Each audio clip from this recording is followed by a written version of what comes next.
Welcome to Spark and Ignite Marketing, the podcast where business brilliance meets marketing mastery.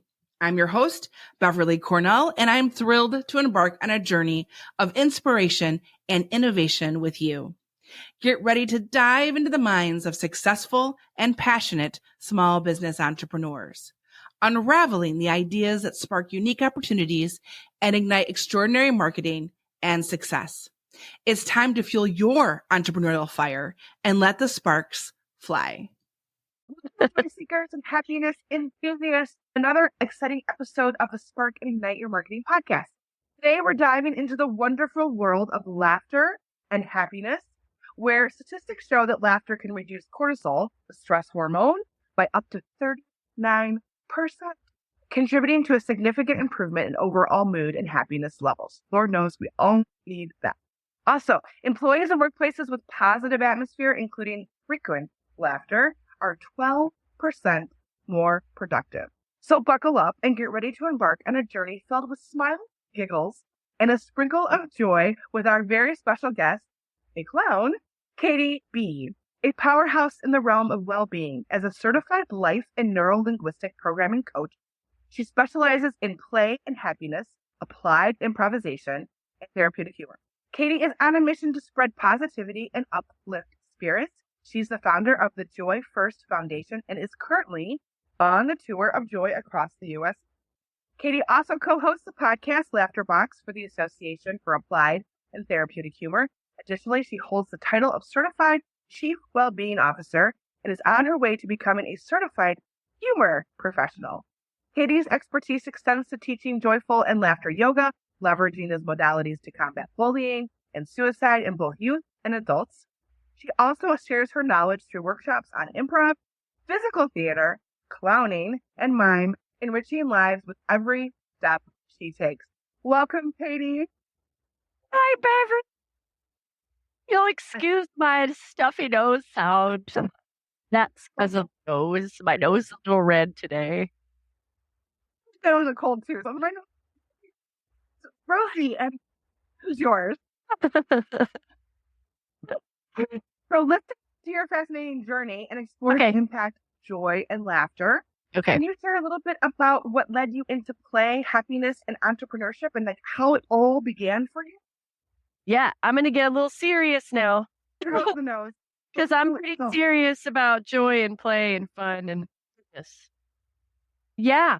So what led? I was told life shouldn't be fun growing up. Life's not fun.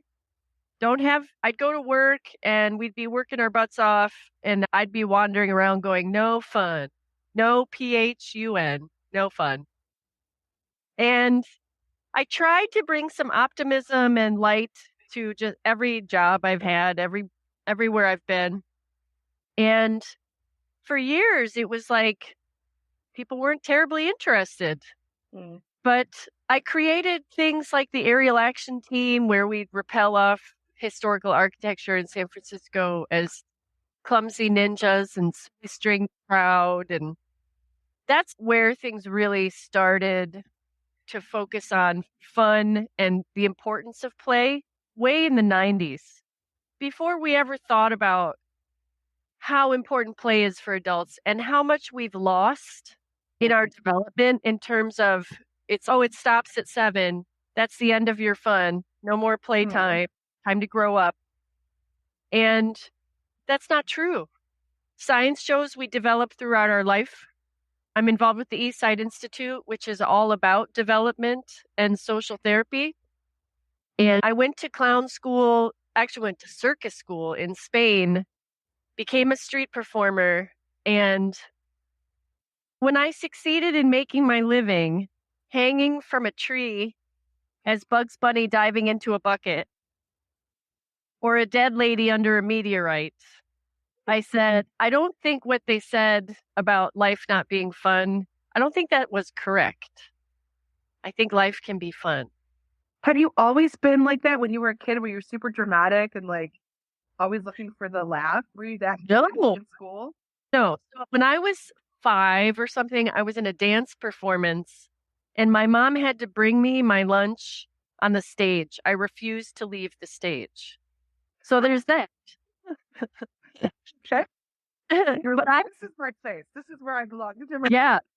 But I was actually a sick kid. I was sick from at 6 months old. I had asthma when I was 3. They thought I had cancer when I was 7. I went through a lot as a kid. And as a result, I'm actually a highly sensitive being. I can get overstimulated. I have a little neurodivergence, probably from I don't know where from, maybe that 6-month reaction to a vaccine. I'm very emotional, actually. I can cry really almost too easily. And I can get stuck in what life was like growing up. It was hard. And I couldn't do things the other kids could do.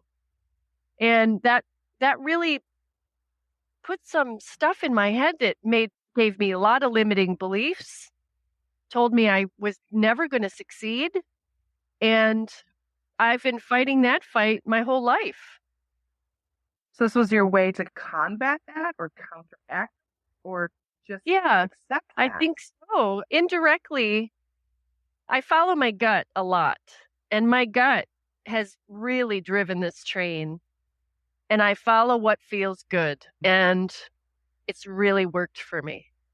When did you start following the gut? When was the moment? Was there like a spark that said, this feels good and I want more of this?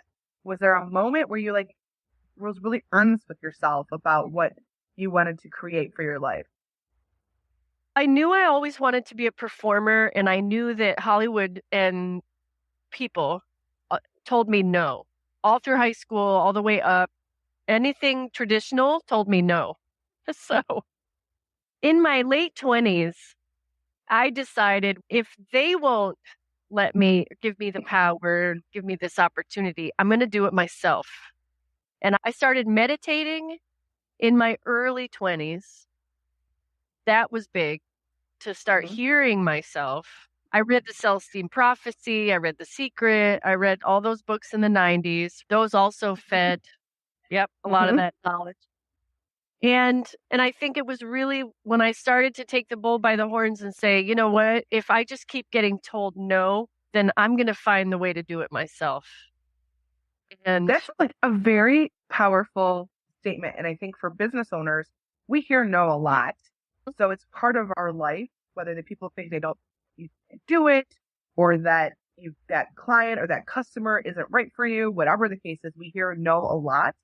And it's like a form of resilience, I believe, Katy. Either you take the no and you embrace it, or you let it beat you down. And there's times where I'm better at that than others. Sure. So yeah. I definitely have better days. But what's amazing is the science that I have learned over the last, say, 4 years has really confirmed everything for me. The science behind laughter, the science behind optimism and positive psychology and Marty Seligman. It is feeding the Chief Wellbeing Officer program, where now I'm a facilitator. All of this, toxic positivity is one thing, but true positivity, true positive psychology tells us we can cope with the difficult, but our body benefits scientifically much more by trying to choose more joy and choose the positive and choose the laughter. You can't have cortisol and your happy chemicals at the same time. So when you're up here with cortisol and you're stressed out, using laughter raises up those endorphins and lowers your cortisol. It lowers your pain. It lowers so many things that science is proving now, whether you laugh for the health of it and you laugh on purpose, or you laugh because the group is laughing, or you've heard a joke, all of that makes a big difference. So you found something that your gut believed in that was backed by science. Yes. How did you get to the path of science? Here you're like, okay, I'm going to do this. This makes me happy. Now, where did the path go and veer more toward the science side of things? How did you find that? So during COVID, when this clown was shut down, I created what I called a tunnel of joy. I was isolated. I was lonely. I wanted people. So I went and I found the Applied Improv Network, which is improvisation for science, for helping problems. It's Second City or Chicago style improv, except you're doing it for a purpose that is about solving problems and learning more about the science behind it.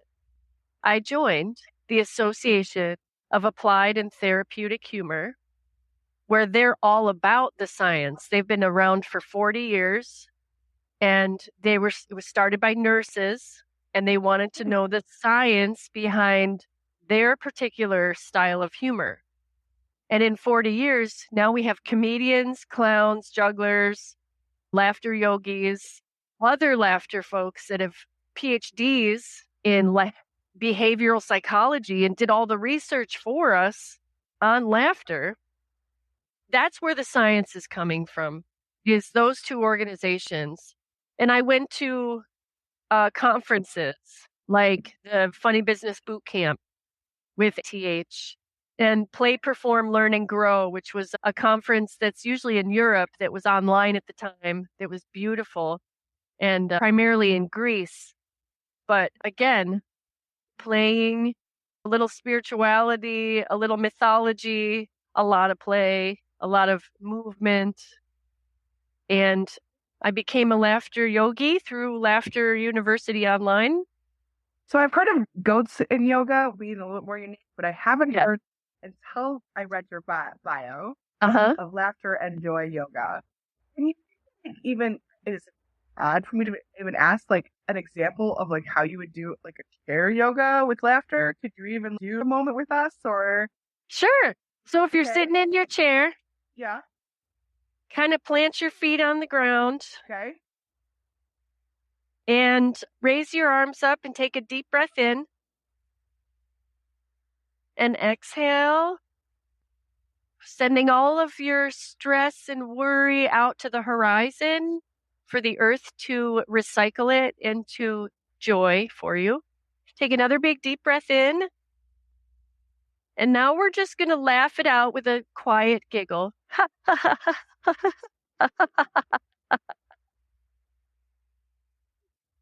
And now we're going to imagine, as we're sitting in our office chair, that we got a piece of mail that we didn't want. It's a bill. It's a summons.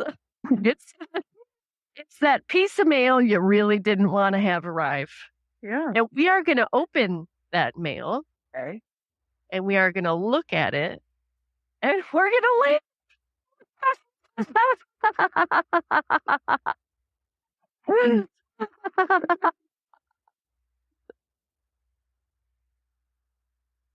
There you go. That's a very small example. Now, joyful yoga, which I'm in the process of experimenting with, is I'm trained in Kundalini. I'm certified in Kundalini, Hatha, children's, yin, and laughter yoga. Okay. So I'm combining, first of all, children's yoga. They sing songs. They do improv. They laugh. They renamed all the poses. Like easy seat is crisscross applesauce. Nice. And I said, why are we not doing this for adults? Why? So accessible, making it so accessible. Oh, so fun. So I'm taking Kundalini, which is energy-based yoga calisthenics. It's very repetitive, a lot of fire breath, a lot of lung cleaning goodness.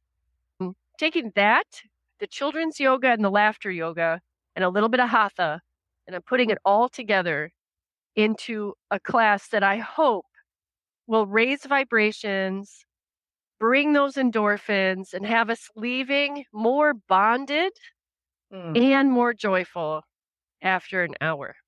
So the other thing I want to say too about laughter, joy, play, those are bonding. So you're in your business. Harvard Business Review just posted an article about the importance of play and fun at work. If you think work needs to be dry, you're doing a disservice to your employees. Mhm. If you think you need to micromanage and keep everybody in line, you're doing damage to your business and your productivity and your turnover. And your brand. And your brand.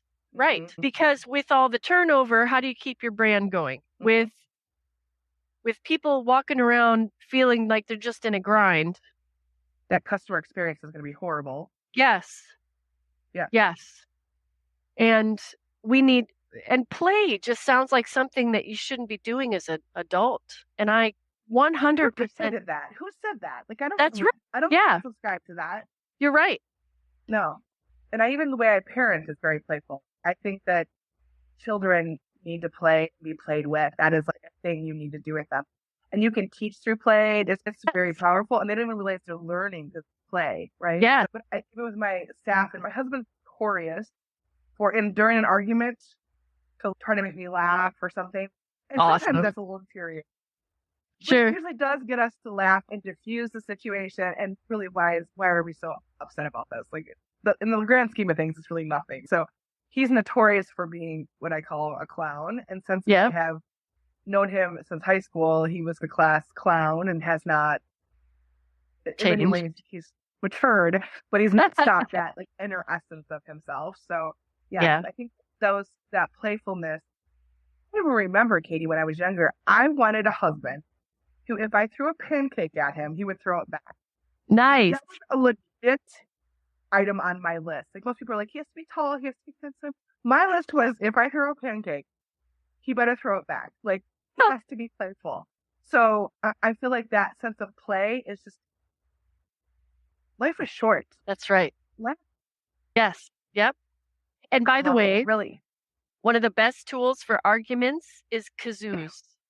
I think everyone in the world needs to have a kazoo. And when you start to argue with your partner, you break out the kazoos and you argue talking through the kazoo, not laugh. I'll tell you, we all have stuff we're not talking about. Every single person on this earth is dealing with something they don't tell everybody. COVID highlighted some of that. People were more apt to be vulnerable and talk about it on TikTok or Instagram or whatever. They were talking about mental health and what they were struggling with alone and in the tunnel. I feel like I think it's a really good thing for my child. Yeah. In a world where we're more accepting of people who have and struggle. Absolutely. And can be a little bit more authentic about it as opposed to hiding and shame. By doing the things that you are doing and the science that's being done, it is revealing it in a way that I think is extremely positive. So the power of that is amazing. Oh, yeah. We got off track here. Let me bring it back in. Yeah. So we get to know you a little bit better, and I think how your journey started and what's important to you. So can you highlight a moment or experience that sparked? Let's do. Maybe you've talked a little bit about like the theories of science. What are you seeing as the trend of like where things are going? Those sparks that are opportunities for you going forward. What do you see as the trends that are happening in this space?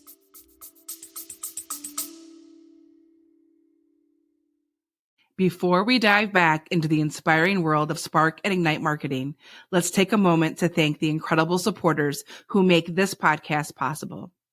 Today's episode is brought to you by BC & Associates Marketing, your go-to partner to help you spark and ignite your marketing. At BC & Associates Marketing, we believe in sparking ideas that lead to unique opportunities, whether you're a small business owner looking to ignite your brand or an entrepreneur seeking marketing mastery. Our team is dedicated to crafting tailored solutions that fuel your growth. From strategic planning to ongoing support, BC & Associates Marketing brings over 25 years of expertise to the table. We're not just marketers, we're your partners in success, committed to sparking innovation and helping your business thrive in the ever-evolving landscape. So if you're ready to take your marketing to the next level, visit bcassociatesmarketing.com. Let's spark extraordinary opportunities together. A big thank you to BC & Associates Marketing for supporting the Spark and Ignite Marketing podcast. Now, let's get back to the show and continue sparking those ideas. So after COVID, I started the Joy First Foundation, and I'm currently on the Tour of Joy, which right now I'm in a van. I live in a van, and I'm 100% on tour throughout the United States. Where are you right now? I am currently in Rockport, Texas, experimenting with, for a year, I moved every 2 days. So I'm experimenting now with staying a few months in one place to see how I can impact the community. And so far it's been very interesting. And joyful yoga is one of those things that I found a place that was interested, and we're going to go for it and see how it turns out. And then that'll be something I can offer on the road as I'm moving. I also do video editing on the road, by the way. That's one of the ways I keep my personal self moving. But joy first. So what have I noticed? So on the Tour of Joy, it started an experiment of just acknowledging everyone who took care of us during COVID. The grocery store workers, the staff at senior centers, staff at hospitals, fire, police, all those folks, right? I would walk up to random strangers and loudly thank them for being alive, thank them for getting us through COVID. They didn't get raises. Let's think about it. What happened to these folks? They didn't get unemployment. They didn't get a raise. They risked their health every day. They risked getting horrible things from people that didn't want to respect. I don't want to go too far into it, but you know what I'm talking about. So my first purpose was to approach all those people and say, thank you. Give them a standing ovation. And I had some little things like these little 3D printed joys and clown noses and kazoos. And so I would give them a little gift. I noticed the minute I approached someone to say thank you, a lot of them started to cry and started telling me stories. Yeah. And they weren't stories about joy. They were stories of their struggles. So I would listen, and then we would try and raise their vibration up a little bit. And I would try and leave them, the way I call it, it's a crack in. If I can open this door just a little bit and give a little bit of light, then they have the power to open the door further. What we noticed was there was a reciprocal effect. So not only are they getting a moment of joy, I'm getting a moment of joy, and there's a ripple effect. So anyone within hearing or seeing distance of that moment of joy also had a smile on their face, also received something, also reacted to what they were seeing in a positive way. And we found that it was exponential.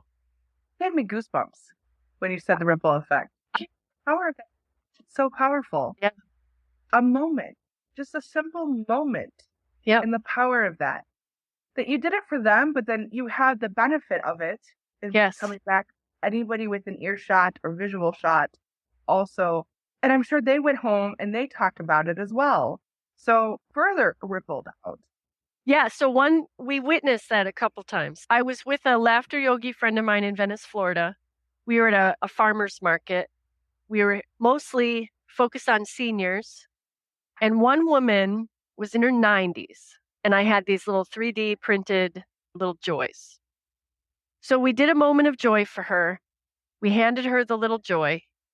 We thanked her and we went on our way to do more joyful moments. And as we made ourselves around this area, we saw her. She wasn't sitting in the same place. She'd crossed the street and was sitting at a bench across the street. She was handing her joy to someone else and telling them all about the moment of joy. And we said, right there, that's the goal. Call it joy it forward. That's so appropriate. It's been 3 years since COVID. Are you still focusing on the COVID workers, or are you focusing on just general people? No. So what's happened is in my travels, I talk to everybody, and I have friends everywhere from travels years before and things. And someone said, the kids, I'm a teacher, and it was summer. She said, my kids are judging each other based on their parents' political beliefs.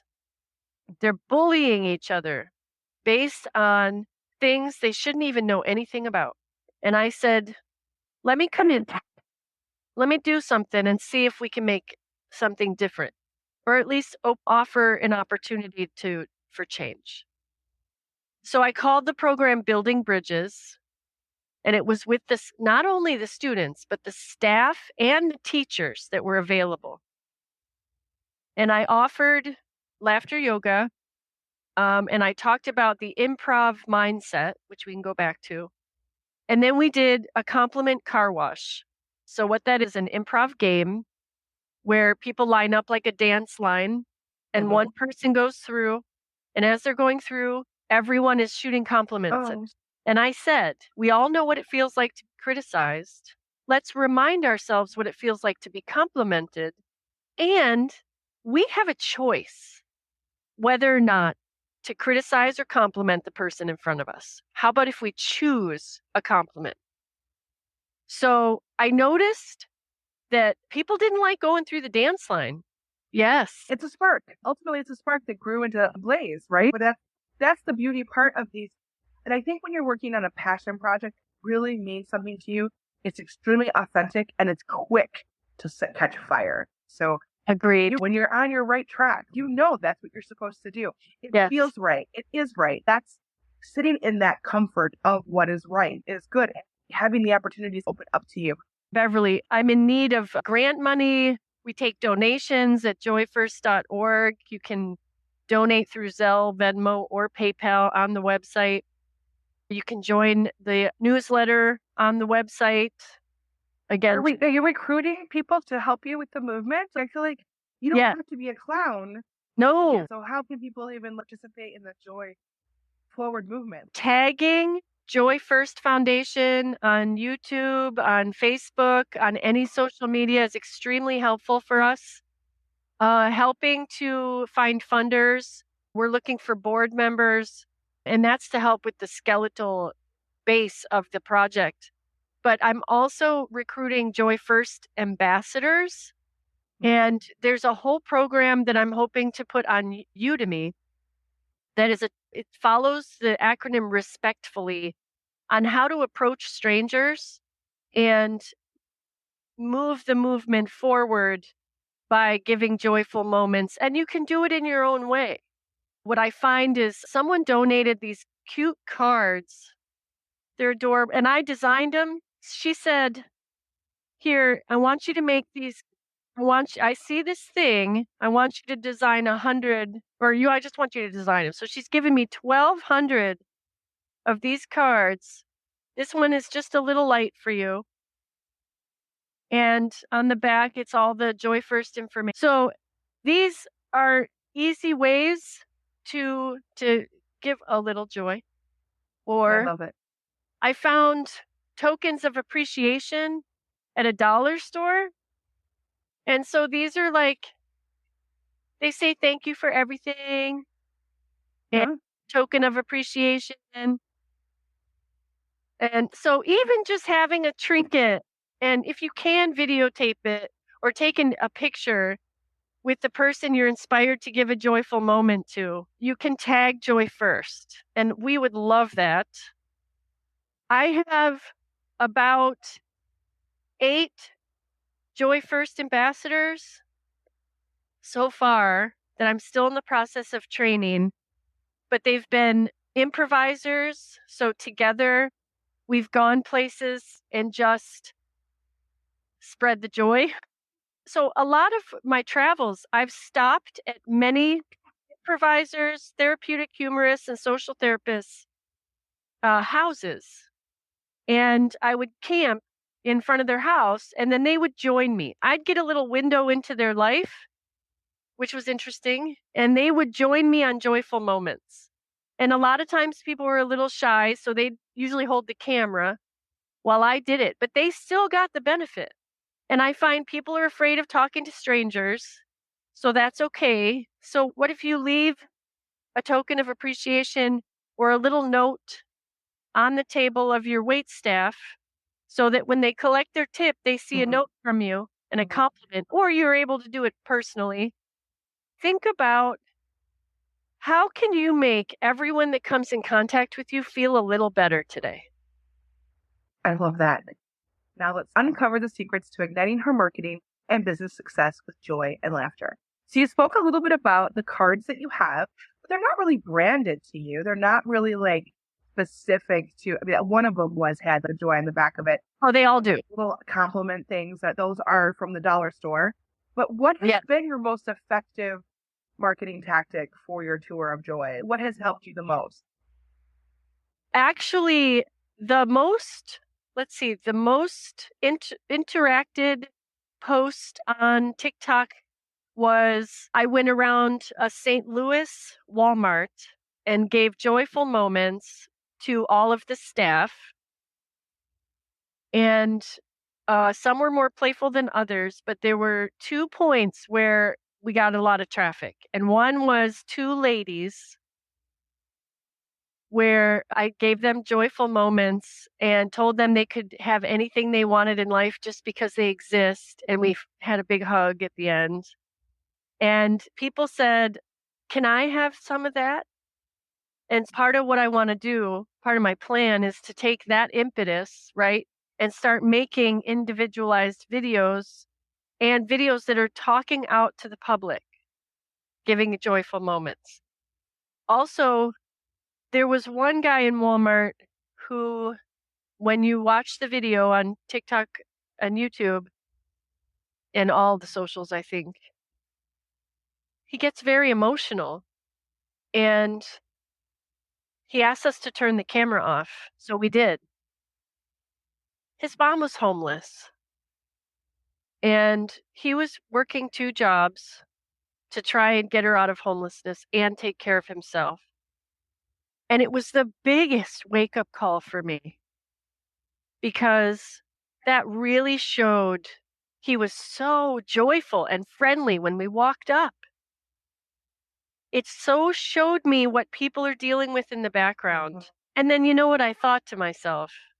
Does Walmart know what their employee is dealing with every day? Do they care?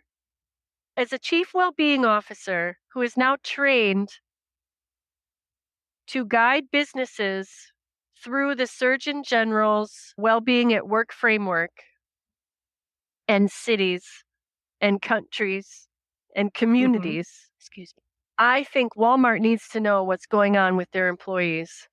And I think they need to pay more attention and bring some more fun. So Uncover Boss has this segment where they connect. Oh, go on. And they oftentimes they're struggling with something, whether they're trying to put themselves through school or they have a sick mother or something. I feel like it's very human.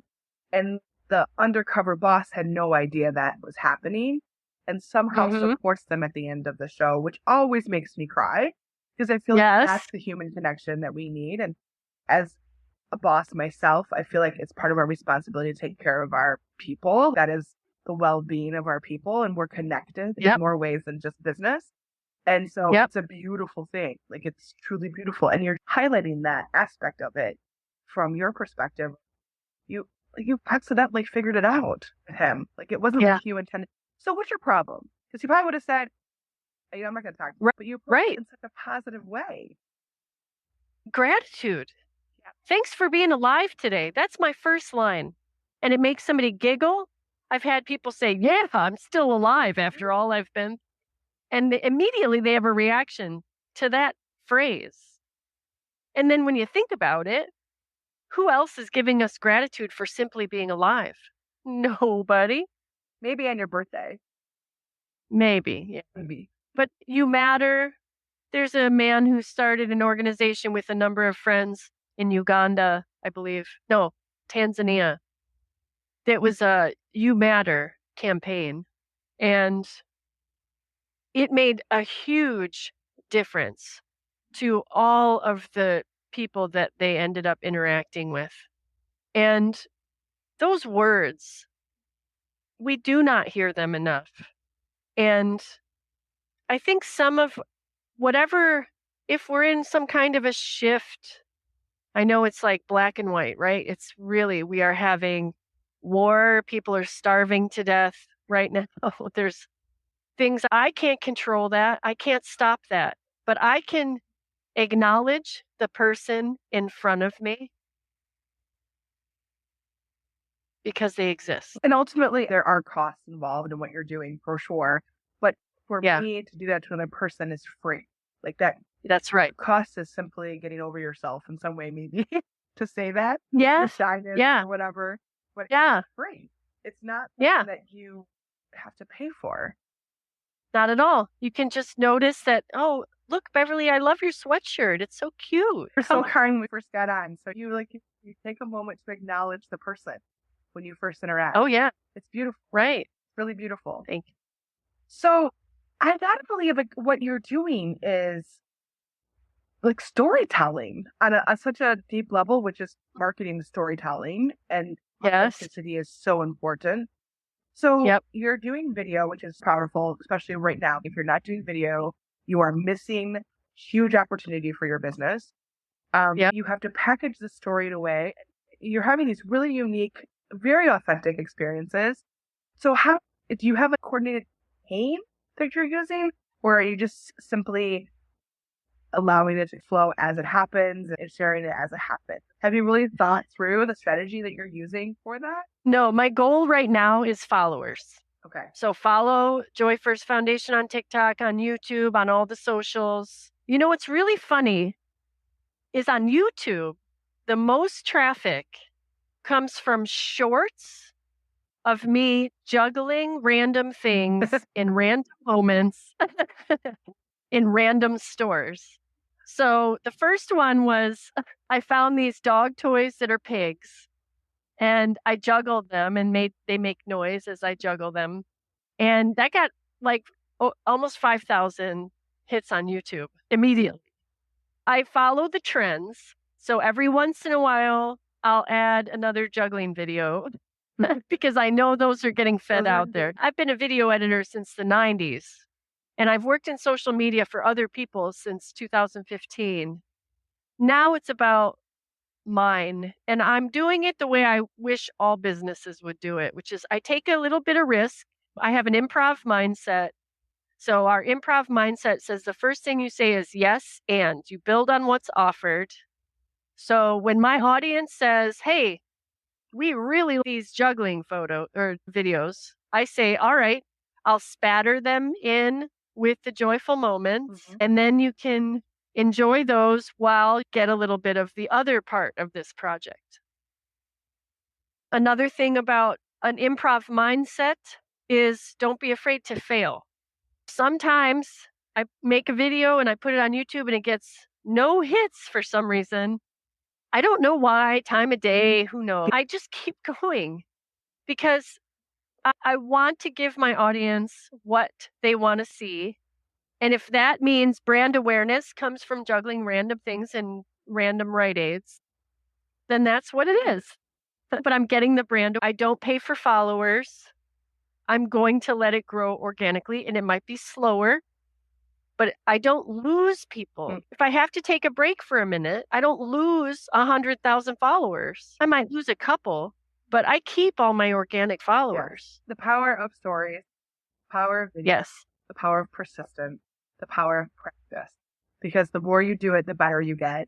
All lessons, right? Those are great lessons. I have a little segment in the podcast called the lightning round, where I ask you a few rapid fire questions to kind of inspire other business owners and aspiring entrepreneurs to maybe learn something from people you find interesting or the things you find interesting. So are you ready for the rapid fire, the lightning round? I am ready. Okay. So what is your favorite way to connect and network? Talking to strangers. What is your favorite business or marketing book? The 7 Habits of Highly Effective People was very influential to me back in the day. The Element, Finding Your Element, is a great book. Right now, The Humor Habit by Paul Osenkup. I highly recommend it for everyone. He just published. It's going to be out in April. He's doing, you can see him doing all sorts of press on the internet right now. He's a keynote speaker and a stand-up comic, and he's amazing. What's your favorite podcast that you have to, you binge, like you love it? Conan O'Brien Needs a Friend. What is your favorite business tool or app that you have to have on your phone or with you all the time? Toggle. Toggle is when I'm working for other people doing video editing or whatever, marketing or graphics. I use Toggle, Toggl. It's a timekeeper and a reporting app that allows me to send my client my timesheet, basically. Okay. If it's project-based, that's a little bit different, but if it's hourly, that's how I keep track of my hours. It's one of my favorite apps. What's your favorite source of inspiration? Oh, my gut. And Steve Jobs, stay curious, think different. Those have been lifelong influences for me. And kindness and improvisation are my number one sources of inspiration. I think people really inspire you too, like just the connection for sure. Who's your favorite entrepreneur to follow? You mentioned Steve Jobs. Is there anybody else that you really admire and inspire you? Yes, there's a comedian lady named Toni, Toni Nagy. She is hilarious. She's doing very different work that is so full of joy and truth. She will talk about difficult subjects while she does this impromptu interpretive dance behind it. And she will have you laughing your socks off. I love hearing what people are using and what inspires them. Because I think we all find inspiration in different ways, tools and apps that help us differently. We're going to shift gears to our last segment, which is the Blaze Forward segment. And it really is about giving entrepreneurs an actionable strategy they can use right now. Like today, after this podcast, I can go and I can do this. What is one easy, actionable step, Katy, that a small business entrepreneur or somebody who wants to start a business and somehow this conversation has inspired them to take the next step that they can do today to spark their unique opportunity and maybe ignite their marketing? Follow your gut. Experiment. Say yes to opportunities. Take what comes to you and learn from it and try it out. And if it doesn't work, Helen Abel from Harvard is the mother of mindfulness. When things don't work out, reestablish your goals. Refocus. Reframe. If you Google failure and some of the biggest entrepreneurs out there today, they all failed. Every one of them. Every single book starts with, this thing happened. Michael Jordan talks about all the shots he missed versus the shots he actually made. One of my favorite books is The Peaceful Warrior, which is about a gymnast who has an accident and accidentally finds himself in this place with a philosopher who has all the answers in life and how to fight your way through with resilience. That was a very popular book, and he did extremely well. He was an Olympic gymnast, right? Then he crashed in a motorcycle accident, and I think this is in order, and he was injured horribly, and he ended up writing another book called No Ordinary Moments, which is how he rose to the top in The Peaceful Warrior, and then he crashed. And No Ordinary Moments tells us what to do when we're at the bottom to help us get back up at the top. Those stories of human, coming back from something like that are extremely inspirational and powerful. I believe in the power of the human spirit and how much we can affect others with that. I would just really want to take a moment to say thank you, Katy, for joining us today. I found this conversation to be extremely enlightening, and I encourage people to explore the transformative power of laughter and happiness in their lives, and to remember that it's never too late to add more joy to your life. So thank you for tuning in, and until next time, keep laughing and spreading happiness everywhere you go. Wrapping up another episode of Spark and Ignite Marketing. For your weekly dose of inspiration, join our community on LinkedIn, Facebook, Instagram, or TikTok for behind the scenes and exclusive content. Until next time, keep the spark alive and stay inspired.